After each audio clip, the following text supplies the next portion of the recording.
Song says, hey, Derek, great to see you and your great guest friend. I hope all is well. As I expand my knowledge, perspective, and network, I'm connecting and spending time with people of increasingly higher net worth and social status. It's amazing to receive more recognition and respect from greater people. Big thanks to you and Tony for your support. There's an old Chinese saying, be neither humble nor arrogant. I was at dinner 2 days ago with a high-quality crowd. I felt this impulse to impress others, and I definitely spoke more than I would like to. On one hand, it's in my self-interest to advertise myself and build connections. On the other hand, it hurts one's perceived value to show eagerness. I'd like to ask about what you think, what do you think and do when communicating with high-status individuals who you're not very familiar with? What's your sweet spot for showing respect, offering value, and staying confident without seeming needy? Best regards, Song. That's a great question. That's a great question. We were kind of talking about that walking here, that I don't like to be around somebody that's too, always chirping, always talking to me. And when you have a feeling somebody wants something from you all the time, it's okay to want. If somebody spends time with me, it's fine that they want something from me. That's great, no problem. Probably I want something from them too. I ask you to come here. I know we're going to get along easy. I know if you say you do something, you will. I'll do what I say. You do what you say. I can help you with a few things. You can help me a lot with the, MMA. Amazing striking. Lyoto is one of the best strikers ever.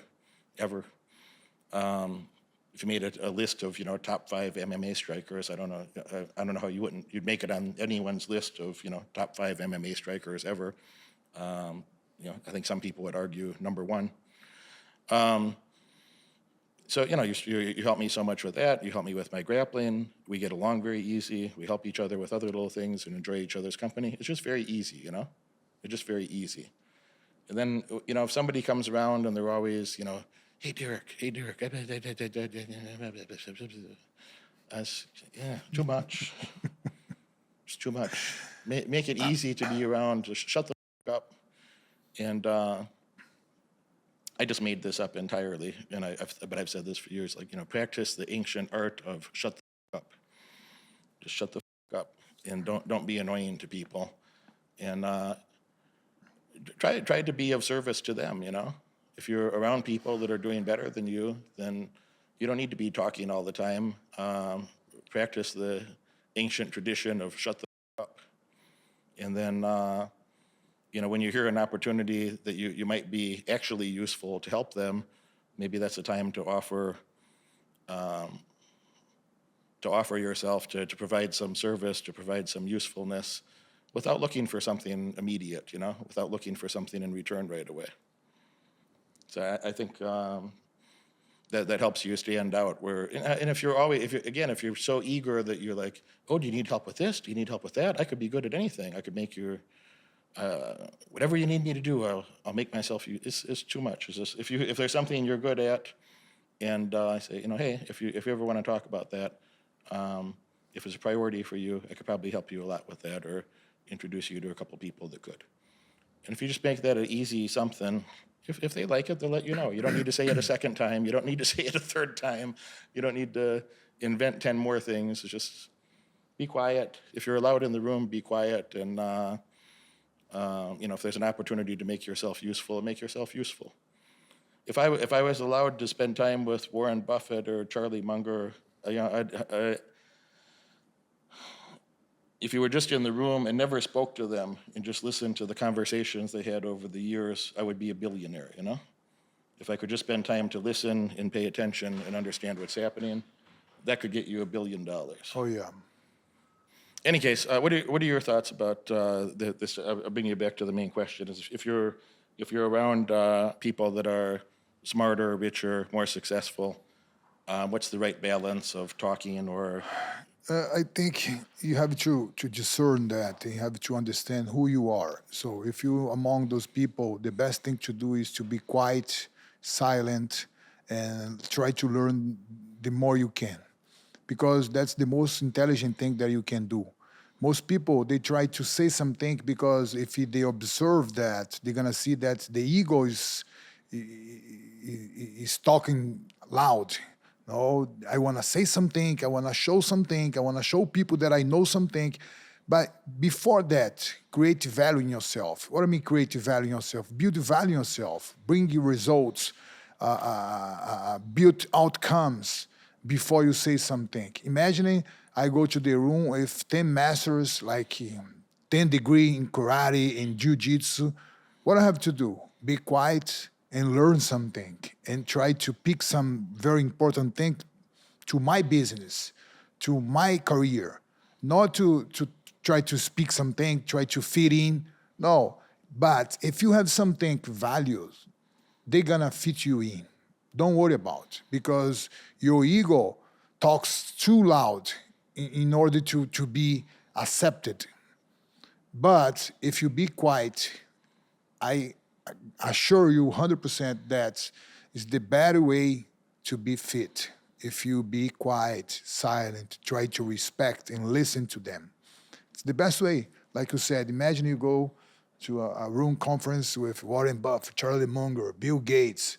Hey, what I have to say? Nothing. I'll be quiet and listen to, try to understand, pick something that can help me in my life, in my business. That's the best way.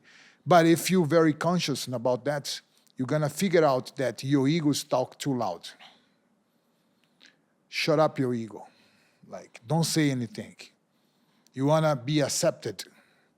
But if you create value in yourself, you're gonna be accepted naturally. Chuck Liddell told me that he said there were many times he was with the Fertitta family, with the brothers, and sometimes the extended family. Different times he's on their jet with Dana and the brothers, and whatever context he'd been around them many times together, and they're talking about business. And Chuck has his bachelor's degree is in accounting. Chuck actually is quite good at math. He understands mathematics pretty well. He understands finance and accounting pretty well. And he's not going to be a hedge fund manager, but he knows a hell of a lot better than normal people. He knows those topics: math, finance, accounting. And so he said he learned a lot about business. Just he's just the fighter guy there, so he's not trying to interject or say too much. But he said just listening with the Fertitta guys talk to Dana, tell Dana, try to teach Dana this thing, and things that they would learn from their family and whatnot. And listen to those conversations. He said he learned a lot of things about business just being there, and that makes a lot of sense, And at that time, Chuck Liddell is world champion. But a lot of guys, maybe they want to talk, or they feel very important at that moment, and he's smart enough to be like, yeah. And it's him telling me the story, but I know him pretty well, and I believe what he's saying is probably true, or at least true the way he remembers it. He said he'd just be quiet and listen, and he learned a lot of things about business just to be around them, So, I don't know, I think when I was younger, man, when I started having the first opportunities to be in those type of environments, I didn't say anything. I just be quiet and listen. And if somebody asked me to do something, I said, yeah, okay. So if an older guy asked me to do something, yeah, okay, no problem. What else can I do? How else can I help you? And I remember some of my professors in university, I would get invited to things that no other students get invited to like the staff meetings or like the private faculty meetings. So basically the management of the school, how the school is being managed in the background that the other students don't see. And they invite me to things like that. And the one time the professor invited me, he was the head of the entrepreneurship department, and he invited me to like a meeting that they were thinking of hiring this specific professor. And he had me come and listen to their presentation for like 90 minutes. I said nothing. I listened to them talk, and I said nothing. And then we left, and he asked me, he said, hey, come back to my office. And we talked he said, what do you think? So I said nothing in front of the group. Then he asked me privately, what do you think? Okay, now I can share a few ideas or a few opinions. what I think was good, what I think was bad. But it's not my place to talk in front of that group. Yeah. It's not my place to talk there. It's my place to be quiet and listen. And if somebody want to ask my opinion later, then I can share my opinion. If nobody asks, there's no need to talk about it. Then I just have a couple new experiences, a couple new ideas. I keep them for myself, no problem. Yeah. And that will keep you going back to those rooms. So if you're going there talking too much, not good. Nobody wants to hear that. It's like a new guy going to your gym or something. If you have like a academy, Lyoto is one of the most respected fighters, amazing striker, very, very good grappler, top level fighter. And, some young kid come to your gym and tell you the better way or something. It's like, come on, man. Come on. And you know what? And the other top people, very few of them behave that way. So we were talking with Gordon Ryan on the phone yesterday for a minute. We chatted for a few minutes, and he's very humble. The guy has amazing skills in his space, but if he were here in the room, if you were showing something, he would be quiet and listen.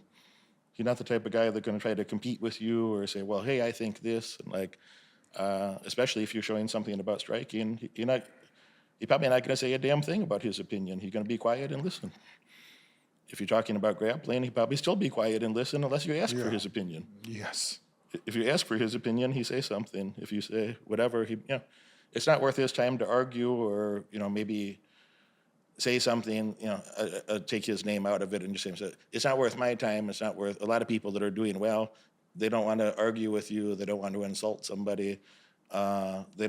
Even if they don't mean it as an insult, but they say, well, have you ever thought about doing it this way? If the person don't want to hear that, if they're so happy with their way, maybe they don't even want to hear it. Some people don't want to learn a better way. They're just happy with their way. And if you showed them a better way, they would be resentful, Yeah. So some old people are that way, that they like their ego. They have enough results, and they like their ego more than they like new results. And they don't want to be told, a better way. Yeah. So, you might have good intentions, and you might be right, but you'll never be invited back to that place again. Oh, yeah. What do you teach? What would you tell your boys? You have some young boys, some teenage boys. What do you tell them, or what would you teach them, advise them when they are in this type of situation? How should they behave? So what I said to them is, hey, when you are in an adult environment, don't say anything. Just adult environment, it means like a random adult environment. Don't say anything because they are older than you. They have something that you don't have yet. Even though sometimes it's a random people that you really, really don't know, but better to be quiet because if you're quiet, you can listen to, you can learn what to do or what to not to do. That's important because you already know what is right, what is wrong. Be there and just know people and be quiet. Because if you're quiet, nobody knows if you are intelligent or dumb. Be quiet. The best way to learn. At McKinsey, there's a famous consulting firm called McKinsey and Company. And it's like the most famous, prestigious consulting firm that all the MBA classmates want to go to. And at McKinsey, they tell the people, they say, when you speak to the rich client, the people that they signed $25 million contract with us, when you tell them, you say, be brilliant, be brief, and be gone. So just say very few words, say something very smart. And be gone. In a few words, because if you say too many words, you'll mess it up. Yeah. And get the hell out of there before they find out you're an idiot. So that's pretty much what they teach. Yes. Be brilliant, be brief, be gone. And at the end of every report, at the end of every managerial consulting report, is a statement that they need more consulting. If they need to hire you again now. Yeah.